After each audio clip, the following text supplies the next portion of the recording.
Morning. Welcome to week 6.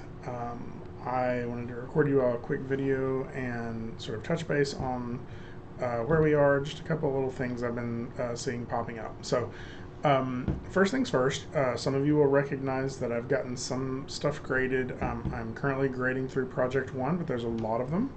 And so I didn't get all of those done over the weekend, but I will hope to get those done the next day or so, possibly today.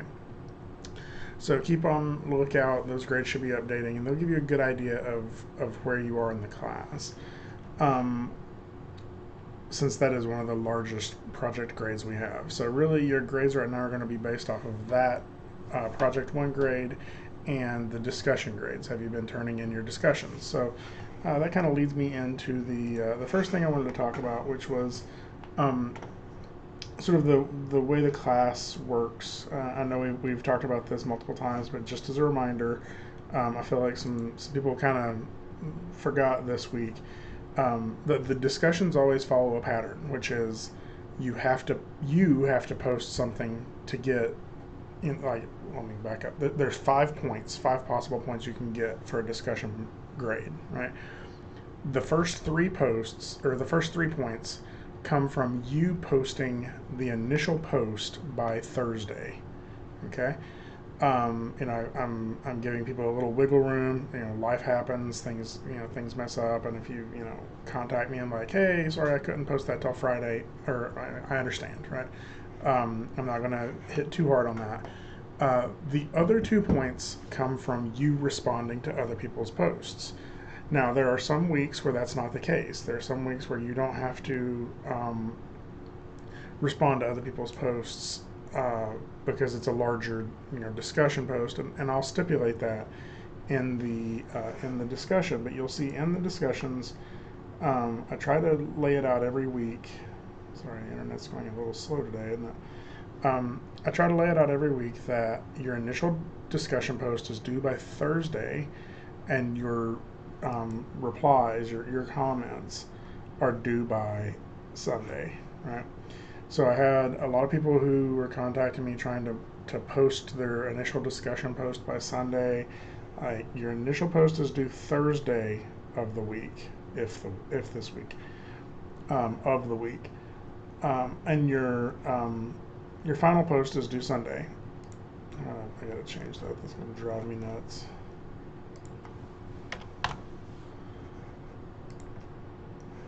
So keep that in mind. Um, that when you're looking at this is you're targeting getting this done by Thursday. Okay. Um, the other thing that kind of came up is that um, some people were trying to turn in some submissions or some revisions, and they couldn't find the link. And there should be 9 of these. There should be one in the assessment section for every week of the semester except for the first 3, right? Because there was nothing to resubmit on those first 3 weeks. We hadn't turned in a project. You can turn in a revision from any of these weeks and it'll go to the same folder, right? So like if you get something done this week, submit it here through this revision, right?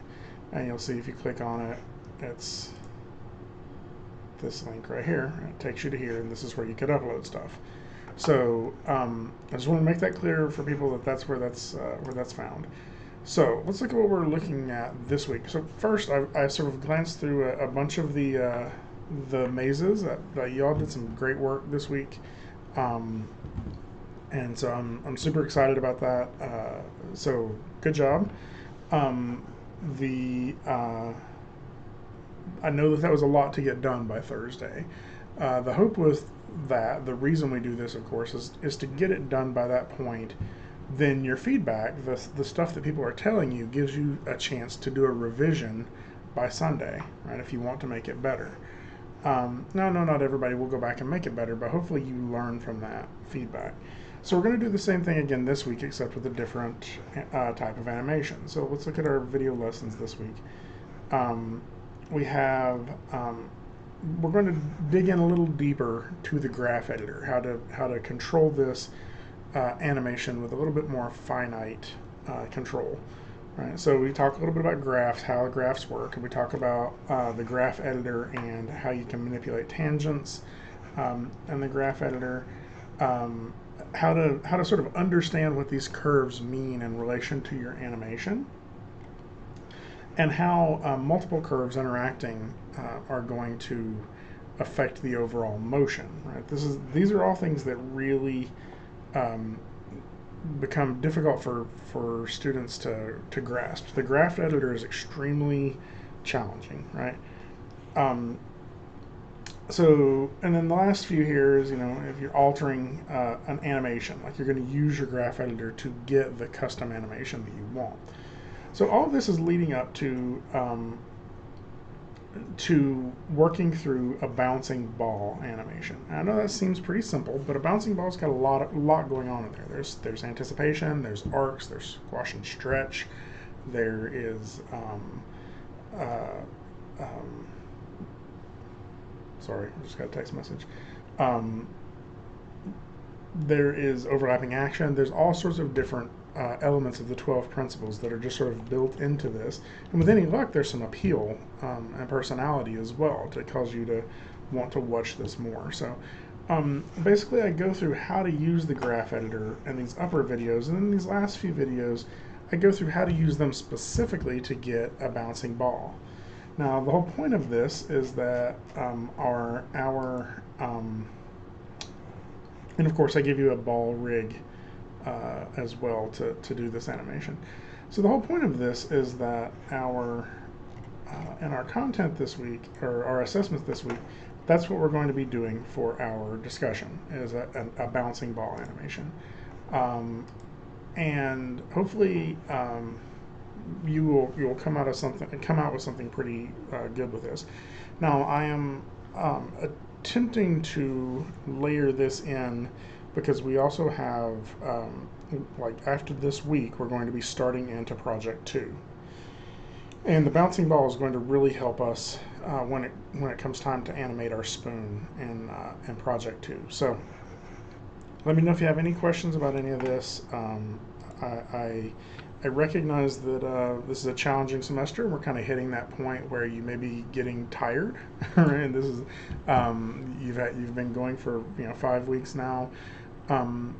We need to take a deep breath and like sort of make this next push to get through project 2. So at any point, if you're having issues with anything, if you're feeling stressed in the class, you feel like you're not getting something, that is what the office hours are for. My office hours they're listed on the D2L site, but just to pull them up again, I will show you.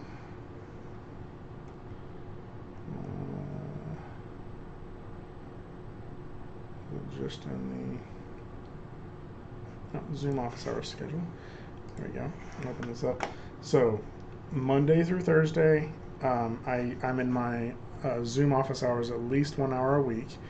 And if none of those times work with you, just call me, text me, whatever, or email me, and we can work out an appointment time for you. So any of these things that you're struggling with, I want to help you get through them. So so let me know if you're having issues, and I'll be here.